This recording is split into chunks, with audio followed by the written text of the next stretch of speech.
Bitcoin is crashing exactly as I warned everyone 7 hours ago. I said that Bitcoin's the biggest mystery for today. What is next?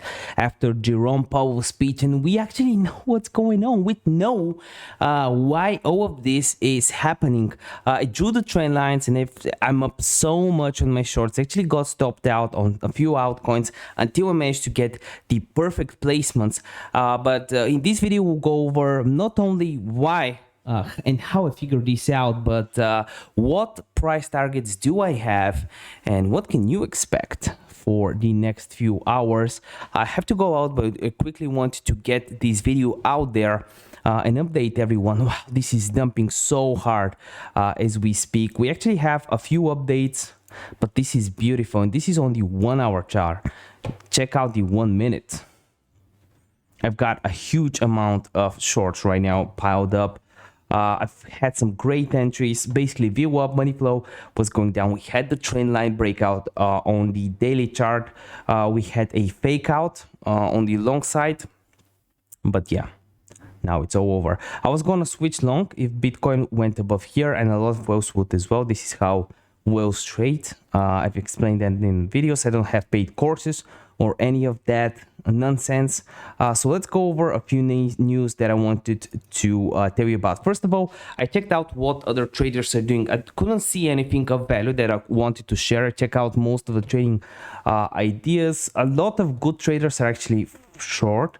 They have Ichimoku signals for the fall of Bitcoin. They have price targets that are just too wild. I don't think it will crash that much. I think we'll have some dump, but not that much. We obviously have the lagging line below. I think the green line is the lagging line. It's below. This is how Ichimoku works. It's below the cloud. So yeah, some people are long. We have other people that are short. This guy has a lot of price targets. Cameron Foos is short. CryptoFace is short. They've been short for a few days. I've been short for a few days. I've suffered a lot of losses. I managed to take some profits on this dump that got stopped out on a bunch of trades, and now I'm up again. And I'm very, very proud of that because it was really hard to figure this out. Also, the dollar index was one of the things that gave out the momentum trade for Bitcoin. As you can see, the dollar index is actually going up, which is a strong signal. When the dollar index goes up, this helps us understand that we have momentum to the upside for cryptocurrency. Plus, gold is going down. Gold going down is obviously a short signal. The CFDs on gold, contracts for difference. You can also draw some trend lines that were respected on the daily chart that now we broke down of and we had confirmation, and now gold is probably going to the low 18,000s. So that's actually a good thing for us. In the other news, Revolut introduces staking for Ethereum, Cardano, Polkadot, and Tezos. If you're in Europe like me, you probably use Revolut in some shape or form, right? Because of you have easy access to stocks. I wouldn't buy stocks on Revolut because of the fees. I'm a scalper. I use other software for that, but it's really good for the average person, you know, just getting into crypto because they're giving out free Polkadot. They had a few campaigns. My wife got like $50 for free for Cardano, just like this for doing a quiz or something. I don't remember. The UK-based challenger bank Revolut is now offering staking services for these trading pair. However, the bank's staking services are only available in the UK and some European economic area markets. Probably my country is well. Polkadot currently has the highest return. And again, they gave it out for free. So a lot of people that got their Polkadot for free on Revolut will actually turn to Revolut, stake it there, and multiply it, which is really, really great for people just starting out. I really like the ecosystem that Revolut managed to build to help out more people along the way. Binance hosted 55% of global spot trading in January since FTX collapse. I've been on Twitter a lot lately. If you're not here, you can follow me. And by the way, you can all the new stuff that's going on. Like I do a lot of updates every single day, very high quality research stuff, easy testing transactions on the Ethereum blockchain. All of these simple, very quick updates. You can follow me with notifications on there. By the way, there's also some bonuses on BitGet, 4K, 5K right now, I think, that you can claim. Likes and subscribe if you're new. I want to make you more videos.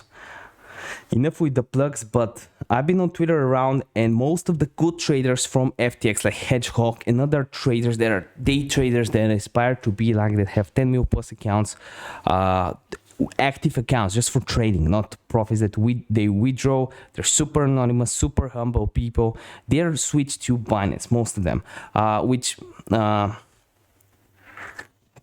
is where a lot of this statistic came from, it seems. So this is again very, very interesting. It's not good that one player has all this volume for decentralization, but this is the capitalistic system we participate in. From spreading its wings across the global nations and also donating $100 in BNB to the victims of the earthquake in Turkey. What?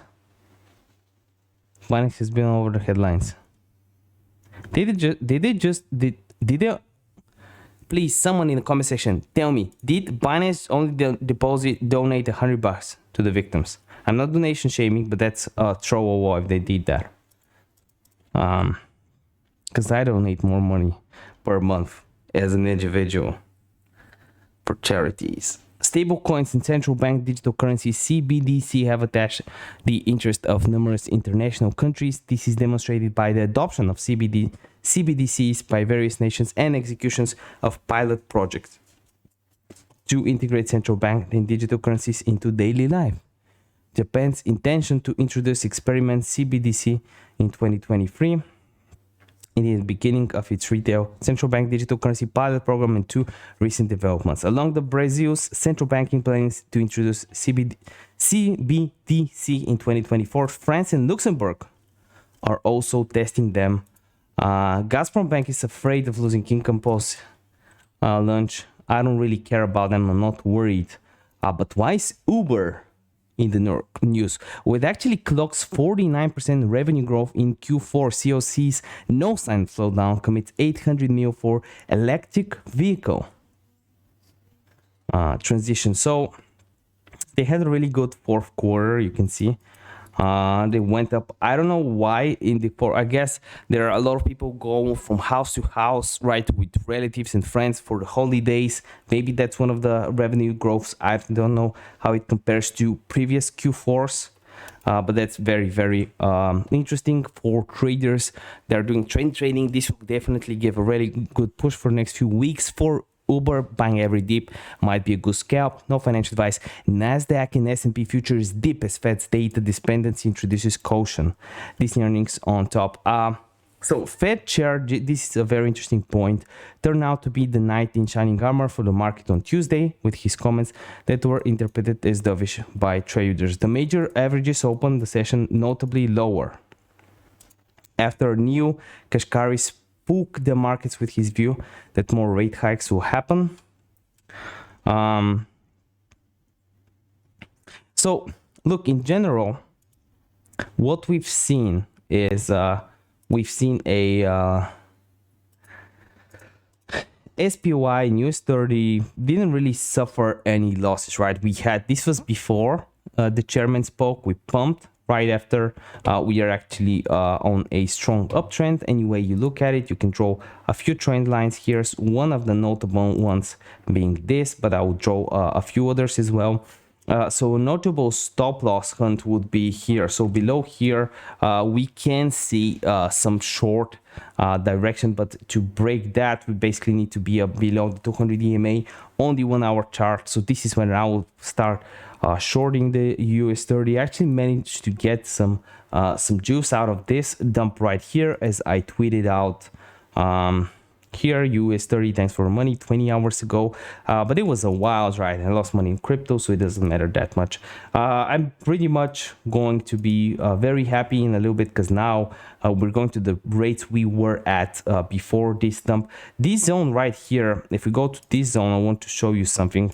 We grabbed the liquidity we wanted, and now we're dumping. So it's a very, very dangerous zone for Bitcoin in general. So we'll see how the markets will react. Elon Musk reacts as Big Short Michael Burry finds his way back on Twitter to take back the sell call. I think he deleted his Twitter for a little while, so that's very interesting of him to do again.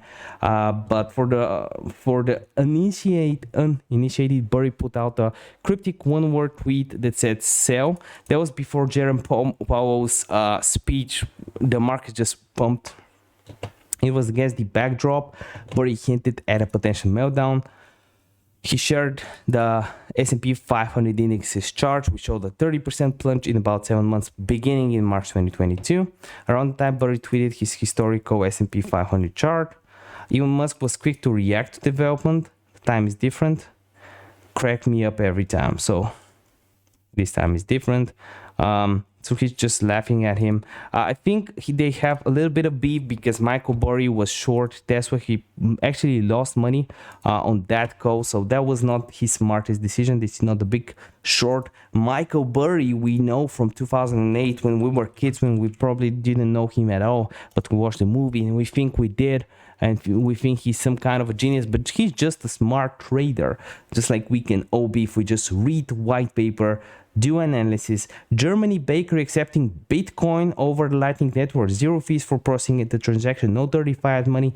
Paying with the speed of light. Adoption is coming. By the way, fiat money is so dirty. I tried not to keep any at all. You can get so many infections from having some in your sleeves and stuff like that. Definitely avoid having any, in my opinion. Plus, when we have crypto, we have a Binance card and stuff like that. We don't need any of that. So yeah, let me know what you think in the comment section down below. Any tokens you want me to talk about, just let me know. I'll go over them. Just grab some coffee, grab some wine, depending on what time zone you are at. And that's some nice coffee. See you next one. Love you, boys and girls. Bye.